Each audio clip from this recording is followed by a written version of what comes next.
Hello दोस्तों, welcome to the Easy Tech. आज मैं आपको बताऊंगा कि आप अपने एयरटेल ब्रॉडबैंड प्लान को कैसे चेंज कर सकते हैं।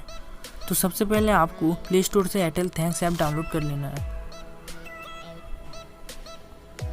ये रहा एयरटेल थैंक्स ऐप, मेरे में पहले से डाउनलोड है, पर आप भी अगर एयरटेल यूज़र हैं तो आप इसे डाउनलोड कर सकते हैं, क्योंकि इसमें आपके प्लान्स के अकॉर्डिंग हमें काफ़ी सारे बेनिफिट भी देखने मिल जाते हैं। ऐप इंस्टॉल करने के बाद हम इसे ओपन कर लेते हैं। इसके बाद आपको अपने रजिस्टर्ड मोबाइल नंबर से यहाँ लॉगिन कर लेना है।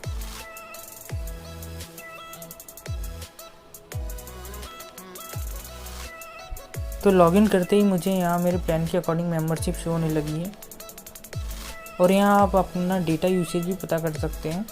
तो आपको यहीं लैंडलाइन पे क्लिक करना है। उसके बाद आपको माई प्लान में क्लिक करना है। यहाँ आपको आपका करंट प्लान शो होने लगेगा, तो आपको नीचे आना है और सी अदर प्लान पे क्लिक करना है। तो ये वही प्लान होंगे जो आपके राउटर को सपोर्ट करेंगे। तो सपोज मैं ये प्लान चुन लेता हूँ। तो यहाँ आपको नए प्लान के बेनिफिट दिखने लगेंगे। उसके बाद आपको कंफर्म के बटन प्रेस कर देना है। तो कंफर्म करने के बाद आपको ऐसा मैसेज शो होगा और आपका नया प्लान 2 से 3 घंटे में एक्टिवेट हो जाएगा। फ्रेंड्स, अगर वीडियो पसंद आई तो प्लीज़ वीडियो को लाइक कर देना, चैनल को सब्सक्राइब कर देना, और अगर वीडियो से रिलेटेड कोई भी डाउट हो तो आप कमेंट बॉक्स में पूछ सकते हैं। Thank you for watching the video.